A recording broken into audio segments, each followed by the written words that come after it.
Good evening to our lecturer and also my fellow friends. Today, my group members, that is Saga Devan, Harry Joy, and myself Sundarisan, will be presenting on water tube boiler.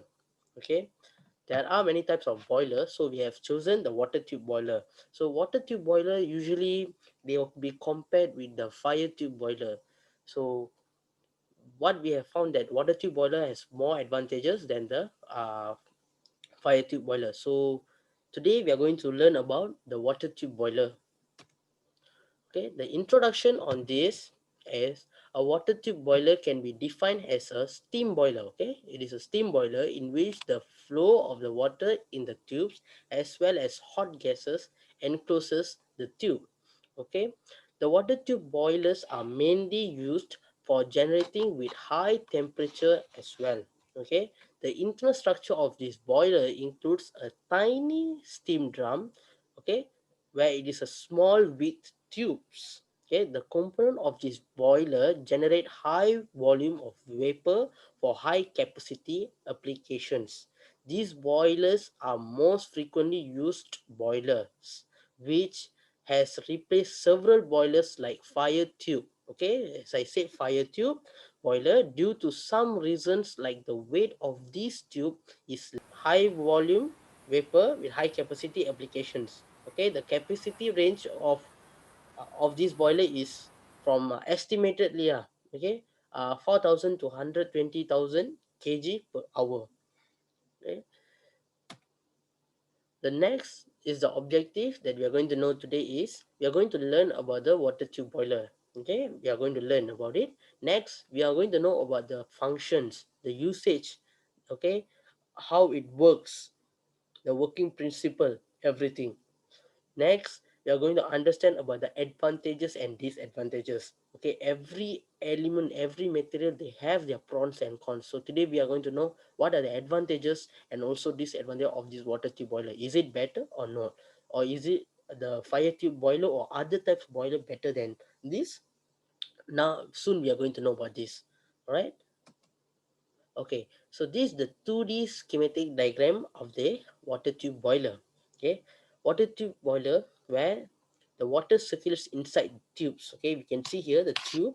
So the water entry is from the below and the steam goes out. Okay, the steam generation capacity is high. Okay, it has higher efficiency. It has greater heating surface as well because you see the heating surface is very big. Okay, and for the cleaning part, it is also easy. The shape is it the shape is in drum type, and each type of fuel is burnt in it. So so we say that there are varieties of fuel they will burn in it. Okay, and lastly, the transportation is easy from one place to another place. Okay, so these are the parts of the water tube boiler. Okay, this is the longitudinal drum boiler. So you can see the hot gases below going in, and they have the water tube. Okay, then we have the hotter water and also the colder part of water. Okay, left and right. Okay, then we have the upper drum. Then we have the feed water inlet. Okay, the water going in and out, everything. So now we are going to know about the components. Now we have seen the parts. Okay, now the parts are going to we are going to learn about the components of it. Okay, so every components they have the functions. What are the usage of these components? So first of all, it is the boiler shell. Okay, it is the outer cylindrical portion of a pressure vessel. Next is the burner. Okay, a device for the introduction of fuel and air into a furnace at the desired velocities. The burner is the principal device for the firing of oil or gas. Okay, either both. Okay, so we know about the burner. It is the burning of fuel. Okay, next, we're going to talk about the mud ring, or it is called as mud drum. Okay, the above is the steam drum, and below is the mud drum. You can see the picture on your right hand side. Okay, it is typically cylindrical shaped space at the bottom of the water space. Okay, the sediment, mud, or other impurities gathered there. So when during the this thing happens, okay, during this flow, the mud, the sediments and the impurities automatically will be stored in the mud drum. Okay. Next is the furnace. Okay, it is an enclosed space provided for combustion of fuel for the burning. Next is the safety valve. Okay, a safety valve is where a spring loaded valve that automatically opens when pressure attains the valve setting, used to prevent excessive pressure from the building up in a boiler.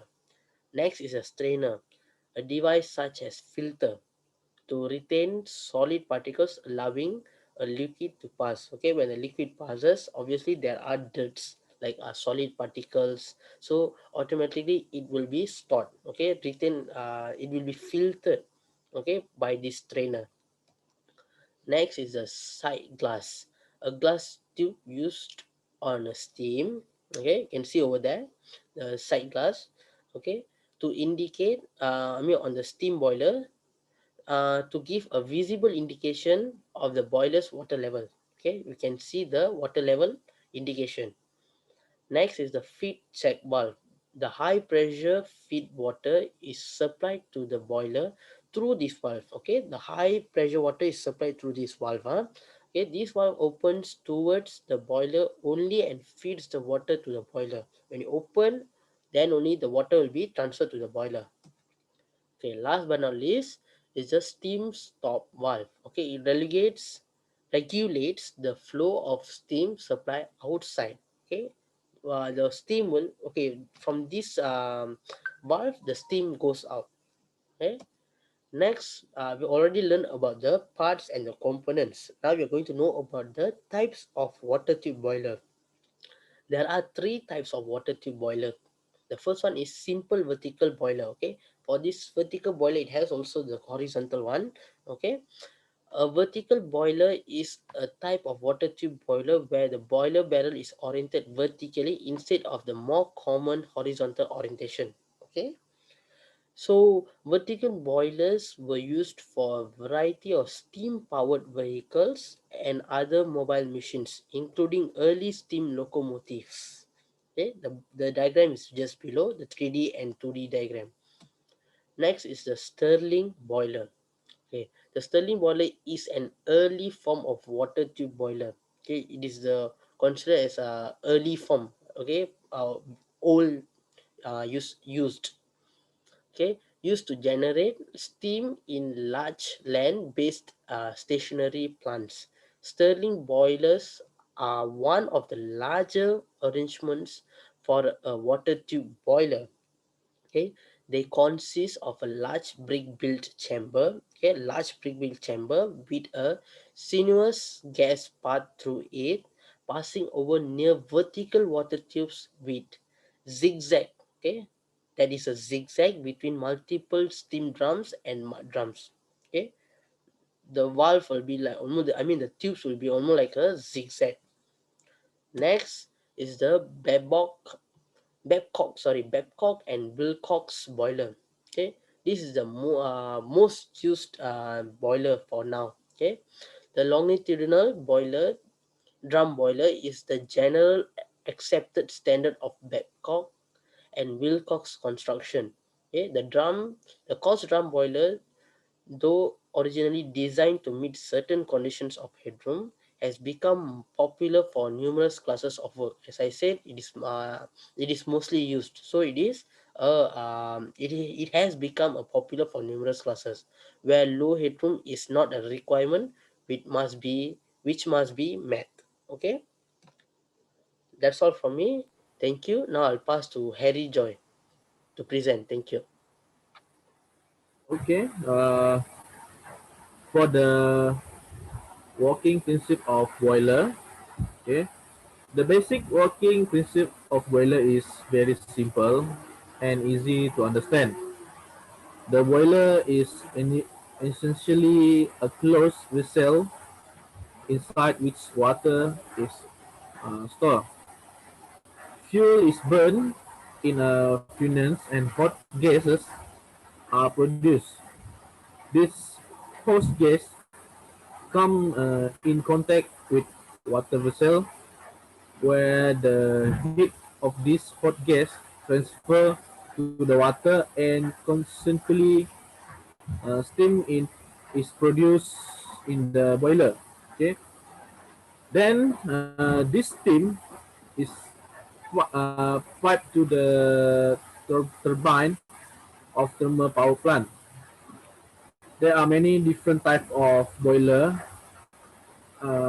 utilized from different purpose like running the production unit, sanitizing some area, sterilizing equipment, and to warm up the surrounding.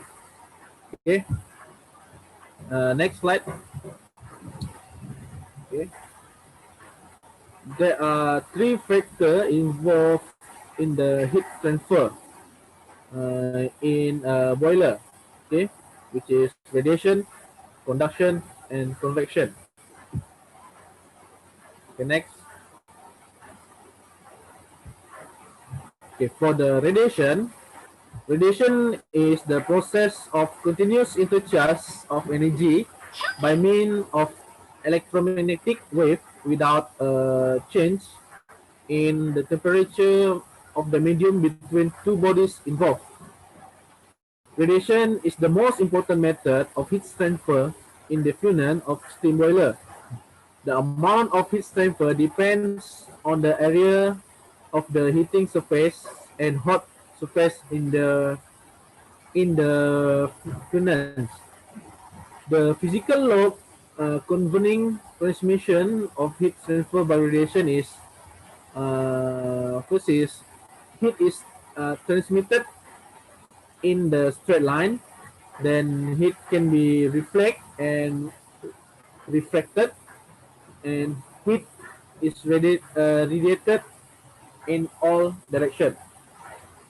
The steam boiler tube absorbs the radiation heat from the flame and radiate a small portion of the heat back of funnel of funnels.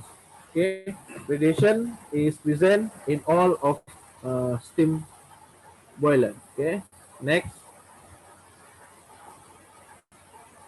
Okay, convection. Convection is the process of transferring heat by movement energy through the material. When any fluid in the steam boiler is heated, its density is decreased and the fluid become lighter. Then the heavy or cooler fluid will flow in the heater portion of the fluid. In turn, the cooler portion become heated. Then the flow of the coolant fluid is heated area is called convection. Heat transfer by convection normally occurs from the lower to higher elevation of steam boiler. Okay, next. Okay, conduction. Conduction within steam boiler is the transfer of heat from one part of body to other body or from one body to another in physical contact. It is the flow of energy that occurs in a substance without appreciable movement of molecule due to lattice vibration and flow of the free electron. Okay, heat flow from fluid gas to water or steam across the metal wall in the boiler, loss of funnel heat to the surrounding atmosphere through insulation, and heat loss from hot steam or water pipe through the insulation are all example of conduction. Okay, next.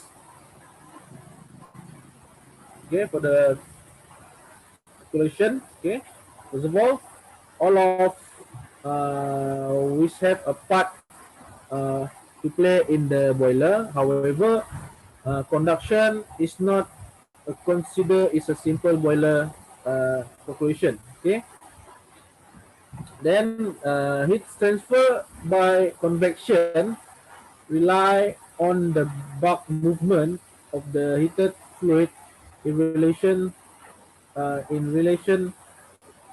to surface. It's featured strongly in the design of plant items such as superheated and reheated, where there are gas to metal and metal to steam convective heat transfer. Okay, below is the formula for the convection. Then next, heat transfer by radiation does not rely on the presence of the intervening medium. Radiation is the transfer of heat through electromagnetic radiation in the infrared range. Its contribution may amount to 95% of total heat transfer in finance part and 30% heat transfer in tube bank. Okay. Then below is the for the radiation is the radiation formula. Okay. Next, I will pass to Saga. Thank you, Joy. Okay, thank you, Joy. Okay, I will explain about the advantages and disadvantages of the water tube boiler. Okay. Before we done the advantages and disadvantages, we did a comparison between water tube boiler and fire tube boiler. So we will explain about the water tube boiler advantages. The first one is the maximum working pressure of the water tube boiler is 250 bar. And the second one is overall. The second one is the overall efficiency is up to 90% with an economizer. And the third advantages is it requires less floor area for a given output. And the fourth is load fluctuation can be easily handled. And the fifth is the rate of the steam generation and the quality of the steam for suitable power generation are much needed. And the sixth is this can be used in large power plant. This water tube is simply cannot use used in a small power plant. It will be can be burst or can be anything. And the last of the advantages is the direction of water circulation is well defined. So these are the advantages of the water tube boiler. Okay, next slide. Okay. Now I will explain about the disadvantages of the water tube boiler. Okay. Actually, the first one is complex design and very high maintenance cost. And the second is a key operator is required for operation. For the water tube boiler, we cannot simply use a normal operator because it is a very huge and very complicated. And then the third, this is used in a large power plants and it is uneconomical for use in small industry. This is better used in a big industries. For the same power output, the cost of water tube boilers is very high. If we did a comparison with a fire tube boiler. And the last of the disadvantages, treatment of the feed water is very essential in a water tube boiler as a small scale deposits inside the tube can be cause overheating and sometimes may be cause of bursting. Okay, these are the disadvantages of the water tube boiler. And the last, next, okay, these are the conclusion has been done. Okay, the boiler are classified into as I before I say I got a two tube boiler, that is the fire and water. So that is classified as a fire and water tube depending on the whether heat sources is inside or outside of the tubes. Besides that, the goal of the both cases is maximize the heat transfer between the water and the hot gases he's heating up. So that's all from us.